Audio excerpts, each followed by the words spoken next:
Bonjour et bienvenue au Tenniséum de Roland-Garros, musée de l'histoire du tennis, pour un nouveau numéro de cette année-là.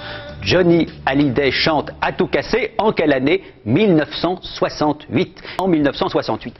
Personnellement, en 1968, j'allais avoir 20 ans et j'avoue que je participais activement aux événements de mai, ce qui ne fut pas le cas de nos trois invités que je vous présente tout de suite. D'abord, Claude Jade, l'une des plus sublimes égéries de François Truffaut. En 68, il vous a remarqué au théâtre dans Henri IV de Pirandello. Il va vous donner le rôle-titre dans Baiser volé. Jean-François Kahn, jeune journaliste à l'époque, non pas à Marianne qui n'existe pas, ni à l'événement du jeudi qui n'existe pas plus, mais à l'Express. Et monsieur Yves Guéna, vous n'êtes pas encore président du Conseil constitutionnel pour cette année très politique, de commencer néanmoins en hommage à Claude Jade par le cinéma. Année formidable pour vous, parce que non seulement, je l'ai dit, c'est Truffaut, mais on vous retrouve aussi avec Hitchcock, dans L'étau. Et puis, vous allez vous marier, pense-t-on, vous êtes fiancé à Truffaut, et puis patatras, le mariage rate. C'est mai 68 qui a fait rater ce mariage avec Truffaut? Je ne sais pas si c'est mai 68, mais c'est vrai que cette année 68 a été très riche pour moi. Très riche parce que j'ai débuté au cinéma, comme vous l'avez dit, dans un rôle superbe et d'ailleurs le film est dédié à Henri Langlois, dont on parlait tout à l'heure, puisqu'il y avait cette histoire de la cinémathèque. Et c'est vrai que Truffaut a manifesté en faveur de Langlois avec un certain nombre d'autres cinéastes pour essayer que Langlois soit réintégré. Je crois même que Truffaut était trésorier de l'association de soutien à Henri Langlois. Donc il arrivait relativement tard sur le plateau, on l'attendait, il n'assistait pas aux roches, moi je ne savais pas du tout où il était. Finalement, j'ai appris un certain nombre de choses, j'ai découvert grâce à lui la cinémathèque, je suis allée voir des films, etc. etc. Et puis, cette même année, effectivement, donc il y a eu cette rencontre avec Truffaut, nous nous sommes aimés et il m'a demandé en mariage. Moi je n'avais que 19 ans, lui en avait 36, ce qui fait quand même une différence d'âge importante. Lui connaissait la vie, moi absolument pas. Et puis effectivement, mai 68 est arrivé, il a manifesté au Festival de Cannes en s'accrochant en rideau, le Festival de Cannes s'est arrêté. Moi j'étais complètement dépassée par tout ça parce que je pensais surtout à ma carrière, à mon futur bonheur, donc je n'ai absolument pas fait de politique. D'autant plus que Truffaut m'interdisait d'aller boulevard Saint-Germain, parce qu'il y avait des barricades, il y avait des CRS, et qu'il trouvait que c'était trop dangereux pour moi. Donc voilà, alors lui me racontait la Sorbonne occupée, etc. On va regarder tout de suite, si vous voulez bien, et on verra que mai 68 est déjà bien présent dans l'histoire du cinéma, les premières archives sur le cinéma de 1968.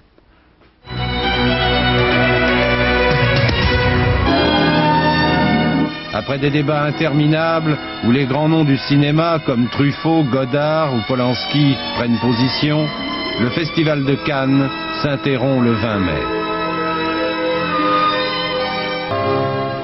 Les autres succès de l'année, Baiser volé de Truffaut avec Claude Jade et Jean-Pierre Léaud. Le lauréat de Mike Nichols avec Dustin Hoffman et Ham Bancroft. Rosemary's Baby de Polanski avec Mia Farrow. Et puis le chef-d'œuvre de Stanley Kubrick, 2001, l'Odyssée de l'espace. C'est plus que ça. D'abord, c'est plus que ça. Claude Jade, alors vous qui n'étiez pas militante et même pas concernée par les événements, comment vous les voyez aujourd'hui? Je pense que mai 68 a fait évoluer beaucoup les mentalités. Que finalement, moi quand j'étais lycéenne, on se levait à l'entrée des professeurs, les professeurs nous vous voyaient, on vous voyait les professeurs. Et je crois que mai 68 a apporté une beaucoup plus grande liberté. La possibilité de dire les choses, de parler, de s'exprimer. Parce qu'auparavant, on ne disait rien.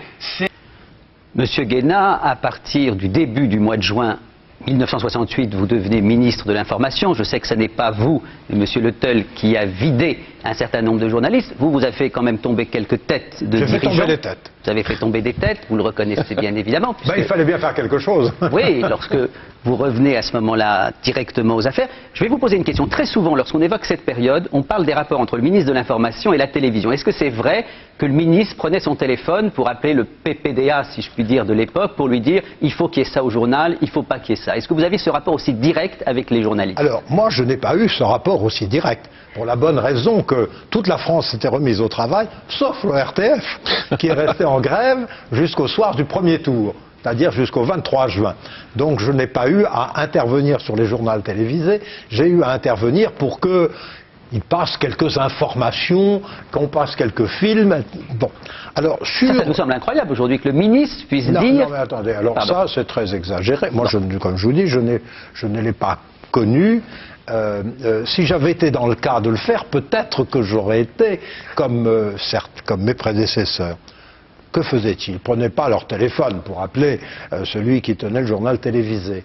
Il y avait une réunion avec des représentants de l'ORTF au cabinet du ministre de l'Information, je le dis parce que c'est vrai, tous les matins, pour donner une espèce d'orientation, pour dire voilà pourquoi le gouvernement a fait telle chose, et ensuite les journalistes le traduisaient comme ils l'entendaient. Cela dit, l'argument du général de Gaulle, vous le connaissez, c'était que la presse écrite lui était défavorable, et c'est vrai, à l'époque, la presse écrite lui était majoritairement défavorable, donc il fallait qu'il compense. Simplement, ce qui est formidable, on en parlait, c'est que quand vous entendez les intellectuels, à l'époque, les intellectuels, en effet, considérez la télévision, c'est vulgaire, le niveau est lamentable, faut pas passer à la télévision. Attends, franchement, si vous regardez la télévision qu'ils trouvaient lamentable, aujourd'hui, ça nous apparaît d'un intellectualisme, d'une intelligence, d'une volonté de cultiver le peuple inouïe, inouïe. Et maintenant qu'elle est devenue nulle et que c'est la télé-réalité, ils y passent. Bien. C'est juste. C'est juste. Prendre partie dans cette querelle, parce que ce serait gênant pour l'ancien ministre de l'Information. Alors je vous propose qu'on regarde maintenant tous ensemble ce qui se passait dans le monde en 1968. Absolument. Si je vous montre, Claude Jade, ce dessin, est-ce qu'il vous dit quelque chose? Les Shadocks. Les Shadocks, avec absolument. La voix de Claude Pieplu. Voilà, les Shadocks qui apparaissent en 1968, qui sont eux aussi un peu troublés par mai 68. D'ailleurs, je signale que 30 ans de Shadocks, il y a un DVD qui sort et qu'on peut retrouver. Et puisqu'on parle de cette époque et des objets de l'époque, regardez ce fauteuil. C'est un fauteuil en PVC orange gonflable du designer Khazar. Et c'était un fauteuil très à la mode en 1968. On ne le trouvait certainement pas encore dans les ministères, mais ça a été plutôt un succès de l'époque. Et si vous voulez bien, je vous propose tout de suite qu'on regarde des images un peu surprenantes, parce que c'est une publicité. Mais ce qui m'amuse dans cette publicité, c'est que nous avons parlé de contestation, de liberté, et dans cette publicité qui est sur la marque Tergal, je trouve que tout le monde a l'air coincé. Alors c'est drôle que la publicité n'ait pas encore saisi les choses. Regardez ces images.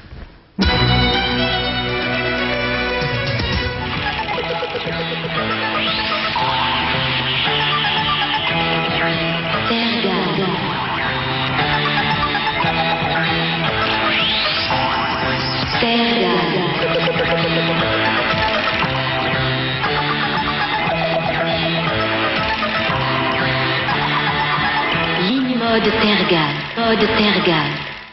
Alors, en 68, on était coincés, on était libérés. Vous vous souvenez de la mode de l'époque? C'était quoi? La mode, c'était courage, surtout.